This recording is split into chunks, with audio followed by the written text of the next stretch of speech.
30 दिसंबर 2015 की रात पंजाब में बाहर से देखने पर बिल्कुल आम सर्द रात जैसी लग रही थी। बर्फीली हवा शरीर को चीरती हुई बह रही थी। लोग रजाइयों और जैकेटों में दुबके हुए चैन की नींद ले रहे थे और सड़कों पर सन्नाटा पसरा था। लेकिन इसी खामोशी की आड़ में एक खतरनाक कहानी लिखी जा रही थी।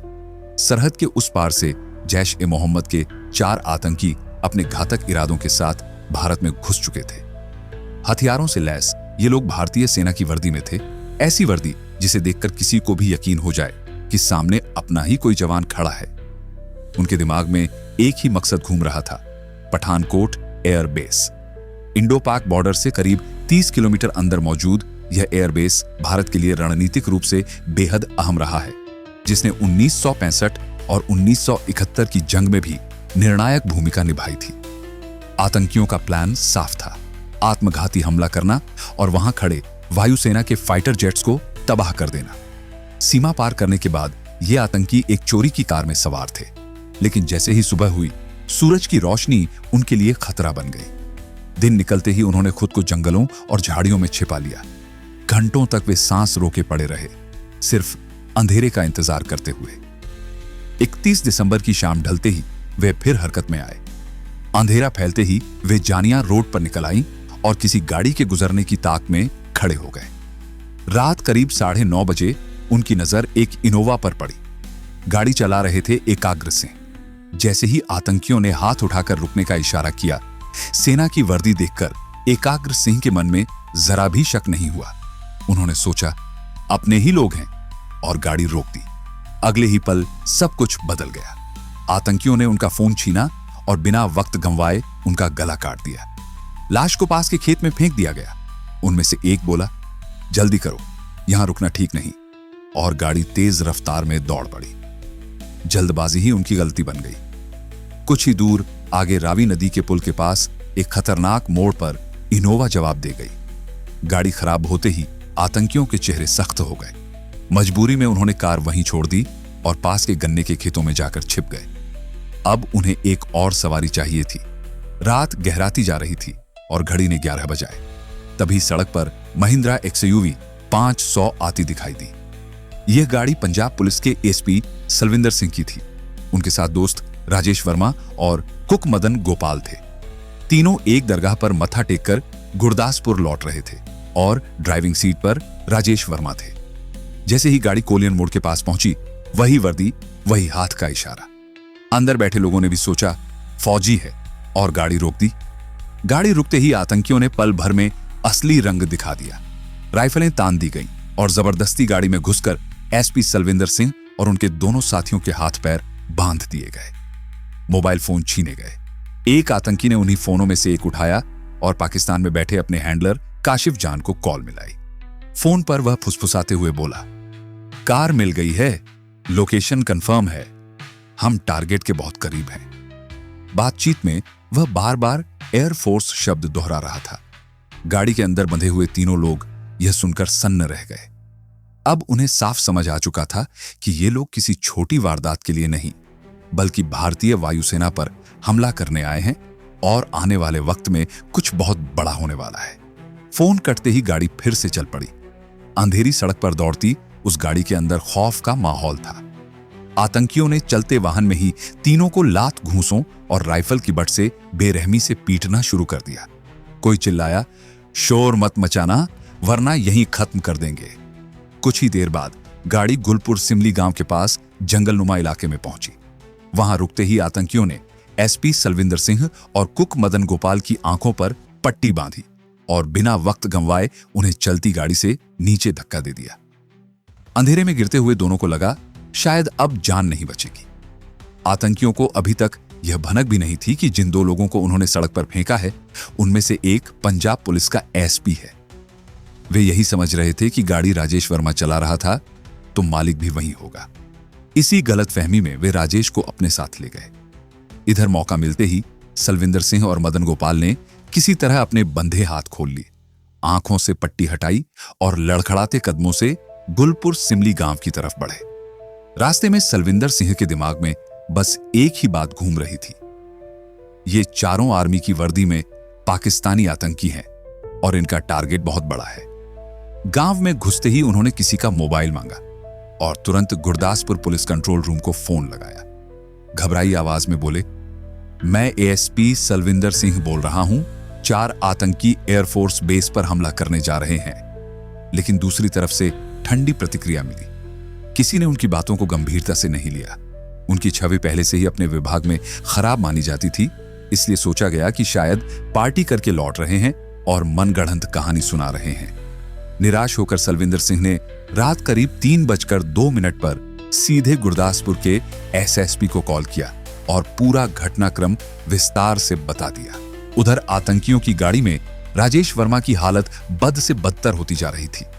वे उसे लगातार पीट रहे थे और उसके ही फोन से पाकिस्तान में बैठे अपने हैंडलर के संपर्क में बने हुए थे। एक आतंकी चिल्लाया, सच सच बता, ये गाड़ी किसकी है? दर्द से कराहते हुए राजेश ने किसी तरह कहा, यह पंजाब पुलिस के एसपी सलविंदर सिंह की कार है, जिन्हें तुम पीछे फेंक आए हो। यह सुनते ही फोन के उस पार बैठे हैंडलर भड़क उठे। पुलिस अधिकारी होने की वजह से सलविंदर सिंह उन्हें सबसे बड़ा खतरा लगने लगा। हैंडलर ने गुस्से में कहा, तुरंत वापस जाओ और उन्हें ढूंढो, वरना पूरा ऑपरेशन खतरे में पड़ जाएगा। आदेश मिलते ही आतंकी पलटे, लेकिन तब तक बहुत देर हो चुकी थी। सलविंदर सिंह और मदन गोपाल वहां से अपनी जान बचाकर निकल चुके थे। इस नाकामी से बौखलाए आतंकियों ने सारा गुस्सा राजेश वर्मा पर उतार दिया। सुबह करीब 4 बजे उन्होंने चाकू से उसका गला रेत दिया। उन्हें पूरा यकीन था कि राजेश कुछ ही देर में मर जाएगा। उसे गाड़ी से बाहर निकालकर पास के खेत में फेंक दिया गया और आतंकी अपनी मंजिल की तरफ बढ़ गए। लेकिन किस्मत ने राजेश का साथ दिया।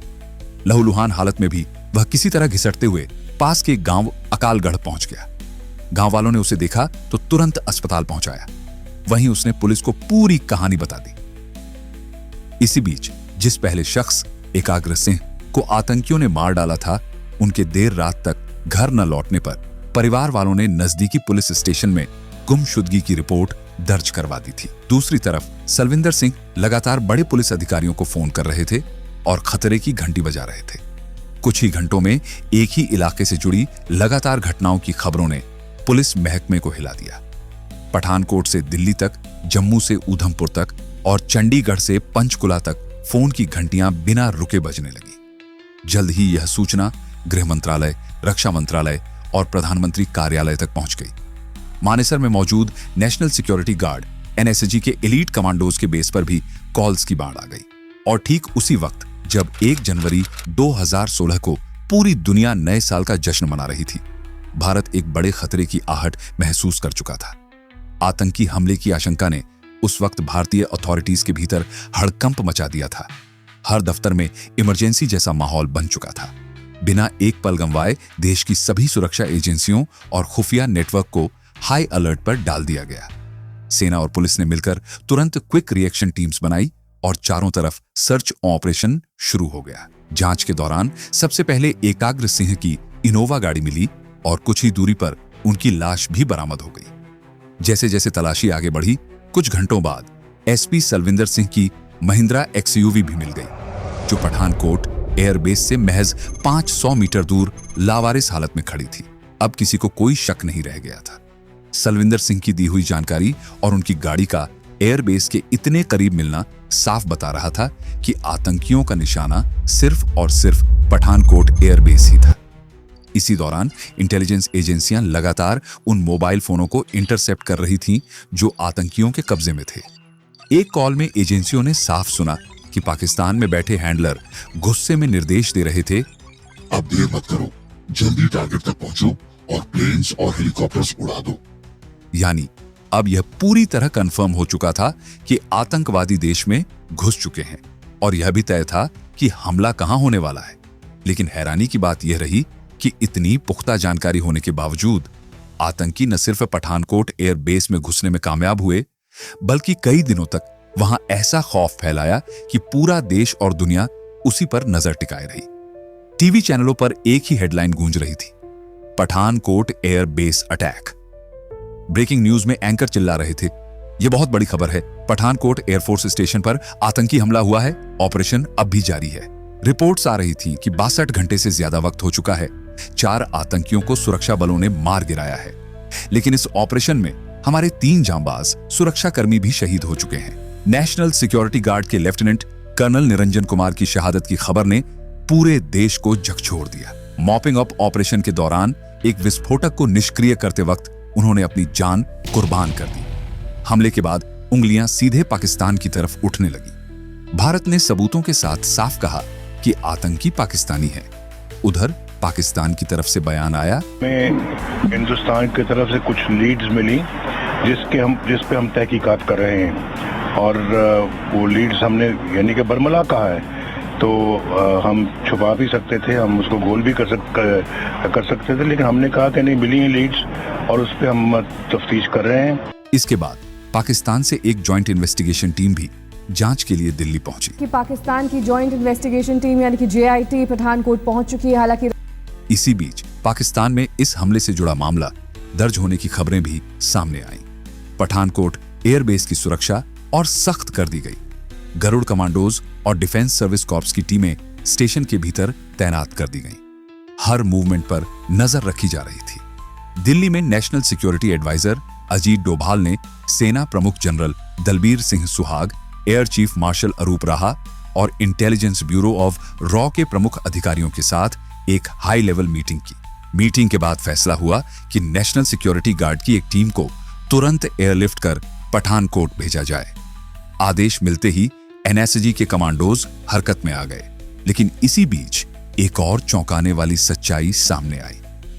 जिन 4 आतंकियों पर नजर रखी जा रही थी वे अभी तक एयरबेस की दीवार तक ही पहुंचे थे। जैसे ही वे अंदर घुसने की तैयारी कर रहे थे, उनके हैंडलर का कॉल आया। फोन पर वह डांटते हुए बोला, अब तक बेस में क्यों नहीं घुसे? 2 लोगों का ग्रुप तो पहले ही टारगेट तक पहुंच चुका है। इस एक कॉल ने पूरे केस की तस्वीर बदल दी। इसका मतलब साफ था, पठानकोट को दहलाने के लिए 4 नहीं बल्कि 6 आतंकी आए थे। वे 2 अलग अलग ग्रुप्स में बटे थे। पहला ग्रुप पहले ही LOC पार कर हर नजर से बचते हुए एयरबेस के अंदर घुस चुका था और वहां छिपा बैठा था। सुरक्षा बलों को इसकी भनक तक नहीं थी और यही अनदेखा खतरा आगे चलकर सबसे बड़ी चुनौती बन गया। हैंडलर की कड़ी फटकार सुनते ही चारों आतंकी तेजी से हरकत में आ गए और एयरबेस की ऊंची दीवार तक पहुंच गए। एयर स्टेशन के चारों ओर घना जंगली इलाका था और सुरक्षा के नाम पर दीवारों के ऊपर सिर्फ कंटीले तारों की फेंसिंग लगी हुई थी। अंदर यूकैलिप्टस के ऊंचे ऊंचे पेड़ खड़े थे जो अंधेरे में उनके लिए सीढ़ी बन गए। आतंकियों ने क्लाइंबिंग रोप पेड़ों से बांधी दीवार पर चढ़े और तारों को काट डाला। कुछ ही सेकंड में बिना किसी की नजर में आए वे एक एक कर एयरबेस के भीतर दाखिल हो चुके थे। अंदर हालात उनके लिए छिपने के लिहाज से मुफीद थे। पुराने MIS स्टोर की जर्जर शेड्स फैली हुई थीं और पानी की निकासी के लिए बड़े बड़े नाले बने थे। हमला रात में करना था, इसलिए उन्होंने दिन निकलते ही खुद को इन्हीं शेड्स और नालों में छुपा लिया। अब पठानकोट एयरबेस के भीतर आतंकियों के 2 अलग अलग ग्रुप मौजूद थे। पहले से गुस्सा 2 लोगों का ग्रुप कहीं दूर लंबी लंबी एलिफेंट ग्रास में दबा बैठा था, जबकि बाद में गुस्से 4 आतंकी बदबूदार नालों के अंदर छिपे रहे। उनके पास भारी मात्रा में विस्फोटक थे, करीब 50 किलो एक्सप्लोसिव, 30 किलो ग्रेनेड्स और आग की तरह फैलने वाला ज्वलनशील जेल। उनका मकसद साफ था, टेक्निकल एरिया तक पहुंचकर वहां खड़े MiG-21 फाइटर जेट्स और MI सीरीज के हेलीकॉप्टर्स को तबाह करना। दूसरी तरफ सुरक्षा बल भी पूरी तरह सतर्क थे। गरुड़ कमांडोज और डिफेंस सर्विस कॉर्प्स की टीमें तैनात हो चुकी थी। हर कमांडो अपनी पोजीशन संभाले हुए था। एक जवान ने धीमी आवाज में कहा, आज इन्हें यहीं रोकना है, एक भी बाहर नहीं जाना चाहिए। लेकिन आतंकी पूरे दिन नालों में चूहे की तरह दुबके रहे। जैसे ही अंधेरा गहराया वे फिर एक्टिव हो गए। सही मौके की तलाश खत्म होते ही 4 आतंकियों वाले ग्रुप ने हमले की जिम्मेदारी खुद उठाई। 2 जनवरी 2016 की रात करीब 3 बजे वे नालों से बाहर निकले और अचानक गरुड़ कमांडोज की तरफ बढ़ते हुए फायरिंग शुरू कर दी। अचानक हुए हमले से कमांडोज जब तक संभल पाते, आतंकी गोलियां बरसाते और हथगोले फेंकते हुए डिफेंस सर्विस कॉर्प्स की मैस तक पहुंच गए। वहां एक्स आर्मी रेसलर जगदीश चंद चाय बना रहे थे। जैसे ही उनकी नजर आतंकियों पर पड़ी, वे बिना डरे चिल्लाए, रुको, और एक आतंकी से उसकी राइफल छीन ली। पल भर में उन्होंने उसे वहीं ढेर कर दिया, लेकिन इससे पहले कि वे बाकी आतंकियों को रोक पाते, गोलियों की बौछार हो गई। जगदीश चंद वहीं शहीद हो गए। इसके बाद बचे हुए 3 आतंकियों ने मैस के अंदर घुसकर अंधाधुंध फायरिंग शुरू कर दी।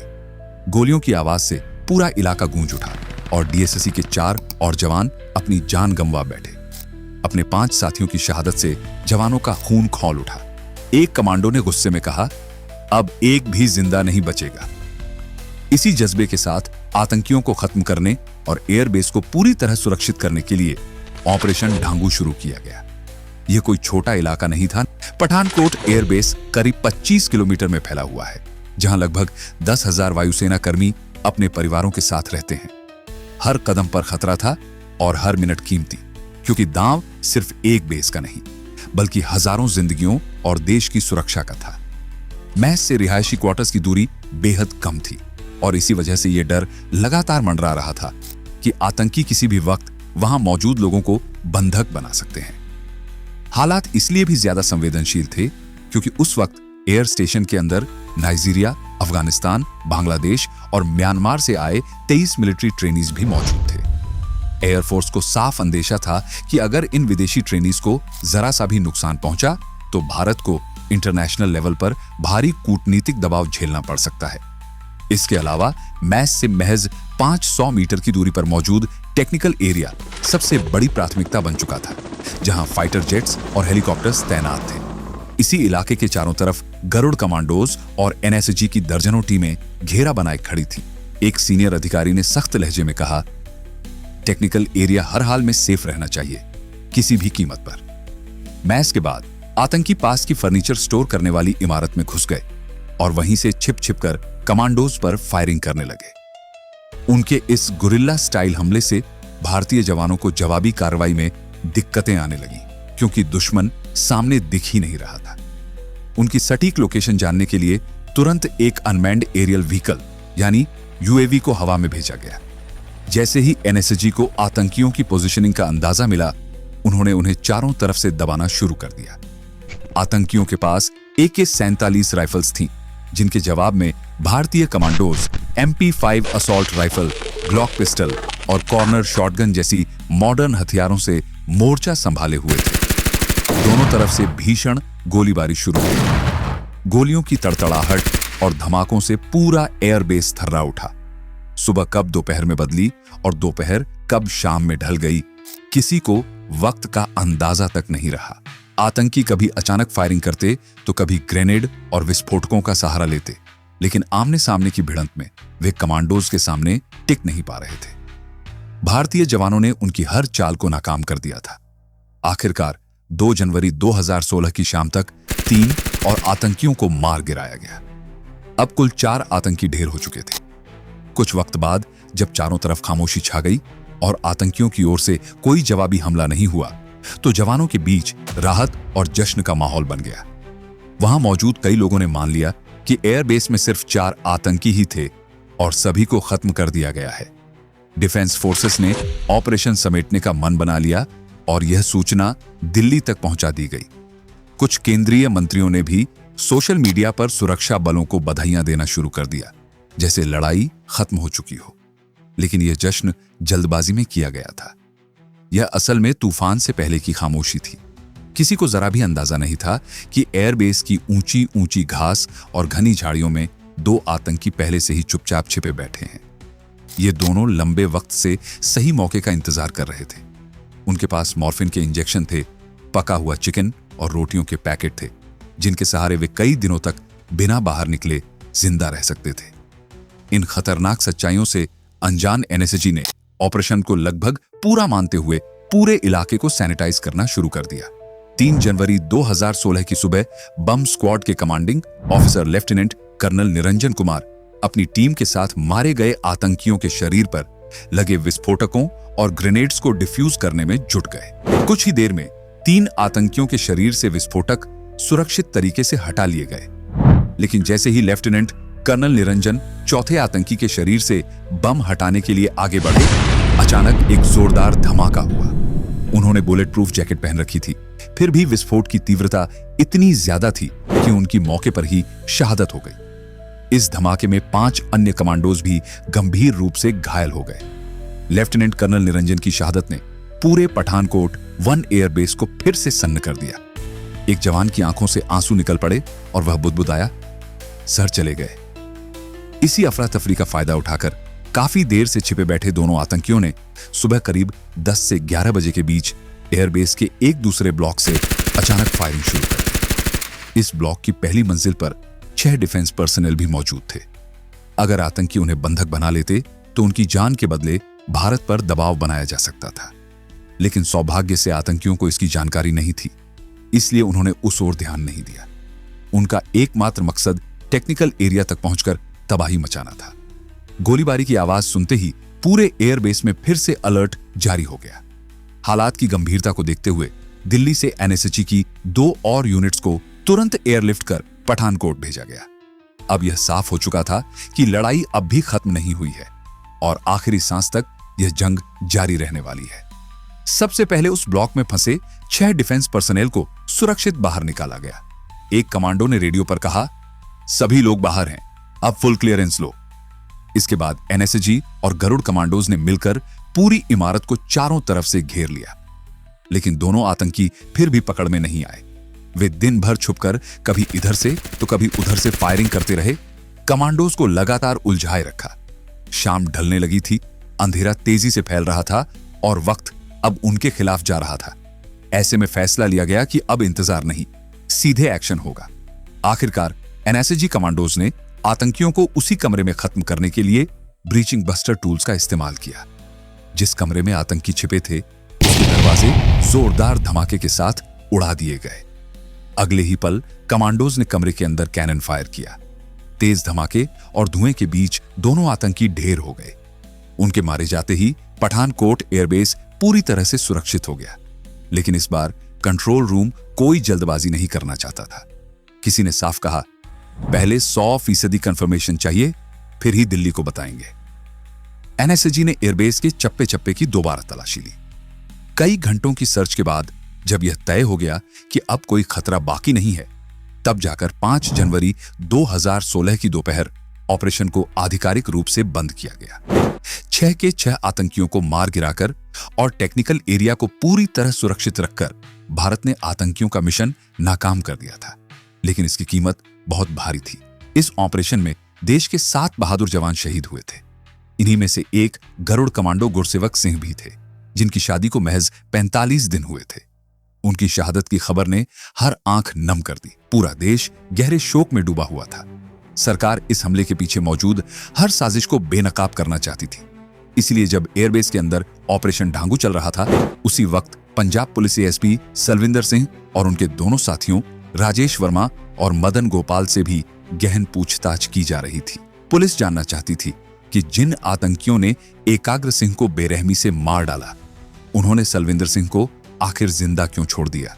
सलविंदर सिंह की छवि पहले से ही विभाग में ठीक नहीं मानी जाती थी और पूछताछ के दौरान उन्होंने कई बार अपने बयान बदले, जिससे शक और गहरा गया।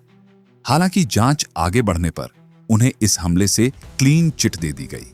इसके बाद इस केस की जिम्मेदारी नेशनल इन्वेस्टिगेशन एजेंसी यानी एनआईए को सौंप दी गई। एनआईए ने पूरे पठानकोट एयरबेस की बेहद बारीकी से जांच की। जांच के दौरान एयरबेस के पश्चिमी हिस्से से फेंस कटर, क्लाइंबिंग रोप, ऊनी कैप और दस्ताने बरामद हुए, जिनका इस्तेमाल आतंकियों ने घुसपैठ के लिए किया था। नालों के पास जूतों के ऐसे निशान मिले जो मारे गए आतंकियों के जूतों से मेल खाते थे। कॉल इंटरसेप्ट्स से यह भी साफ हो गया कि सभी आतंकी पाकिस्तान से आए थे। जांच में सामने आया कि इस हमले की पूरी योजना जैश-ए-मोहम्मद के सरगना मौलाना मसूद अजहर और उसके भाई मुफ्ती अब्दुल रऊफ असगर ने रची थी। हमले के दौरान पाकिस्तान से काशिफ जान उन्हें लगातार निर्देश दे रहा था। इन आतंकियों को बहावलपुर में करीब 6 महीनों तक अशफाक अहमद और हाजी अब्दुल शकूर ने ट्रेनिंग दी थी। सख्त मिलिट्री स्टाइल ट्रेनिंग के बाद उन्हें पठानकोट एयरबेस को दहलाने के लिए आत्मघाती मिशन पर भेजा गया था। लेकिन जैश-ए-मोहम्मद का मकसद सिर्फ एयरबेस को नुकसान पहुंचाना नहीं था, वह एक तीर से 2 निशाने साधना चाहता था। उस वक्त भारत और पाकिस्तान के रिश्ते संभलने की कोशिश में थे। इस हमले से ठीक 6 दिन पहले 25 दिसंबर 2015 को प्रधानमंत्री नरेंद्र मोदी काबुल से लौटते हुए अचानक पाकिस्तान के लाहौर पहुंचे थे और वहां पाकिस्तानी प्रधानमंत्री नवाज शरीफ से मुलाकात की थी। मोदी उस दौरान शरीफ के पारिवारिक समारोह में भी शामिल हुए थे।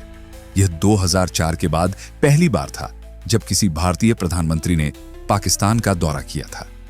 जैश इस नजदीकी को तोड़ना चाहता था, और पठानकोट हमला उसी बड़ी साजिश का हिस्सा था।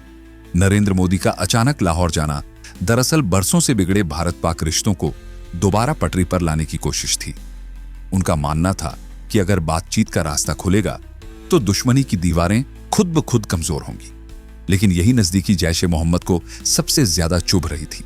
संगठन जानता था कि अगर शांति की यह कोशिश आगे बढ़ी तो उसकी प्रासंगिकता और ताकत दोनों पर असर पड़ेगा। इसलिए जैश ने एक नहीं बल्कि 2 मकसद साधने की साजिश रची। भारत के एक अहम एयरबेस पर हमला और भारत पाक के बीच उभरती दोस्ती को जड़ से तोड़ देना। पठानकोट हमले में जैश की भूमिका सामने आते ही दोनों देशों के बीच बनी शांति की राह टूट गई। भारत ने तुरंत सभी तरह की पीस टॉक्स को पोस्टपोन कर दिया और पाकिस्तान पर आतंकवाद के खिलाफ ठोस कार्रवाई का दबाव बढ़ा दिया। दबाव में आकर पाकिस्तान ने दिखावे के तौर पर कुछ कदम उठाए। जैश-ए-मोहम्मद के कई सदस्यों को गिरफ्तार किया गया और मसूद अजहर को प्रोटेक्टिव कस्टडी में रखने की बात कही गई। हालांकि उसे कहां रखा गया, यह कभी साफ नहीं किया गया। वक्त बीतने के साथ पाकिस्तान ने पर्याप्त सबूत नहीं है का हवाला देकर मसूद अजहर को रिहा कर दिया। इस फैसले ने भारत की नाराजगी को और गहरा कर दिया। जब भारत ने अंतर्राष्ट्रीय स्तर पर दबाव और बढ़ाया, तब मार्च 2016 में पाकिस्तान ने अपनी 5 सदस्यीय ज्वाइंट इन्वेस्टिगेशन टीम को भारत की अनुमति से पठानकोट भेजा। 3 दिनों तक उस टीम ने मौके से सबूत जुटाए, गवाहों के बयान दर्ज किए और फिर वापस पाकिस्तान लौट गई। लेकिन लौटते ही टीम के सदस्यों ने अपना असली रुख दिखा दिया। उन्होंने यह दावा कर दिया कि पठानकोट हमला भारत का ही एक फॉल्स फ्लैग ऑपरेशन था, जिसका मकसद पाकिस्तान को बदनाम करना था। जब पाकिस्तान की टीम भारत आई थी, तब दोनों देशों के बीच यह आपसी सहमति बनी थी कि इसके बाद एनआईए की एक टीम पाकिस्तान जाकर जांच करेगी। लेकिन पाकिस्तान ने भरोसा दिलाने के बाद भी अपने कदम पीछे खींच लिए और भारतीय एजेंसियों को जांच की इजाजत नहीं दी। इस पर तत्कालीन विदेश मंत्री सुषमा स्वराज ने कड़ा बयान दिया था। उन्होंने साफ कहा था, जब तक पाकिस्तान पठानकोट हमले पर ठोस कदम नहीं उठाता, तब तक किसी भी तरह का संवाद संभव नहीं है। आतंकवाद और बातचीत साथ साथ नहीं चल सकते। इसके बावजूद पाकिस्तान ने सहयोग नहीं किया। नतीजा यह हुआ कि भारत सरकार का रुख फिर से सख्त हो गया। हालांकि इस पूरे घटनाक्रम में एक और सवाल लगातार उठता रहा, क्या भारतीय सुरक्षा व्यवस्था में भी चूक हुई थी? हमले से पहले तक पठानकोट एयरबेस की सुरक्षा बेहद कमजोर मानी जाती थी। बेस की दीवार के चारों तरफ गश्त के लिए कोई पक्की सड़क नहीं थी और कई जगह दीवार सिविलियंस के घरों से सटी हुई थी। इसके बावजूद एयरफोर्स ने आसपास हो रहे अतिक्रमण को रोकने के लिए कोई ठोस कदम नहीं उठाया। यही वजह थी कि आतंकियों के लिए यहां घुसपैठ करना अपेक्षाकृत आसान हो गया। खुफिया एजेंसियां महीनों से बड़े आतंकी हमले की चेतावनी दे रही थीं। हमले से पहले के महीनों में ही पाकिस्तान की खुफिया एजेंसी आईएसआई से जुड़े कई एजेंट भारत में पकड़े जा चुके थे। पठानकोट हमले से करीब 1 महीने पहले बीएसएफ के हेड कांस्टेबल अब्दुल रशीद को दिल्ली पुलिस ने जम्मू कश्मीर से गिरफ्तार किया था। उस पर आईएसआई के लिए जासूसी करने का आरोप था। जांच में सामने आया कि वह और उसका रिश्तेदार कफायतुल्लाह खान लंबे वक्त से आईएसआई के संपर्क में थे और भारतीय सेना से जुड़ी अहम जानकारियां पाकिस्तान तक पहुंचा चुके थे। इसके अलावा शेख मोगल और मोहम्मद एजाज को कोलकाता और मेरठ से आईएसआई के लिए जासूसी करते हुए पकड़ा गया। दिसंबर 2015 में पोखरण से पूर्व सैनिक गोवर्धन सिंह भी गिरफ्तार हुआ, जो सालों से भारतीय रक्षा प्रतिष्ठानों की संवेदनशील जानकारी आईएसआई को दे रहा था। वहीं भटिंडा एयरबेस पर तैनात एयरमैन रंजीत केके को भी दिल्ली पुलिस की क्राइम ब्रांच, मिलिट्री इंटेलिजेंस और एयरफोर्स की संयुक्त कार्रवाई में पकड़ा गया। उस पर आरोप था कि वह 2010 से आईएसआई के लिए काम कर रहा था। एक महिला एजेंट दामिनी मैडॉट सोशल मीडिया के जरिए उससे संपर्क में थी और उसे एयरबेस से जुड़ी गोपनीय जानकारियां निकलवा रही थी। गिरफ्तारी से पहले तक रंजीत कई एयरबेस पर तैनात फाइटर एयरक्राफ्ट की संख्या और मोबाइल रडार यूनिट्स की लोकेशन आईएसआई तक पहुंचा चुका था। एक ही साल में इतने बड़े पैमाने पर आईएसआई से जुड़े एजेंट्स का पकड़ा जाना इस बात का साफ संकेत था कि पाकिस्तान समर्थित आतंकी संगठन किसी बड़े हमले की तैयारी में थे। पठानकोट हमले से पहले भारतीय एजेंसियों के पास एसपी सलविंदर सिंह और राजेश वर्मा की गवाही से लेकर आतंकियों द्वारा इस्तेमाल की गई गाड़ी के एयरबेस से महज 500 मीटर दूर मिलने जैसी अहम जानकारियां मौजूद थीं। इसके बावजूद आतंकी सुरक्षा में सेंध लगाकर एयरबेस में घुसने में कामयाब हो गए। बाद में गृह मंत्रालय ने इस पूरे मामले की जांच के लिए एक स्टैंडिंग कमेटी बनाई। कमेटी ने एयरबेस का दौरा करने के बाद अपनी रिपोर्ट में सुरक्षा एजेंसियों की लापरवाही पर कड़ी टिप्पणी की। रिपोर्ट में कहा गया कि अगर केंद्र सरकार और खुफिया एजेंसियां अलर्ट्स को गंभीरता से लेती और बेहतर तालमेल होता तो आतंकी कभी बेस में दाखिल ही नहीं हो पाते। हालांकि एक बात साफ थी, आतंकियों के घुसने के बाद भारतीय जवानों ने बहादुरी और पेशेवर अंदाज में मोर्चा संभाला।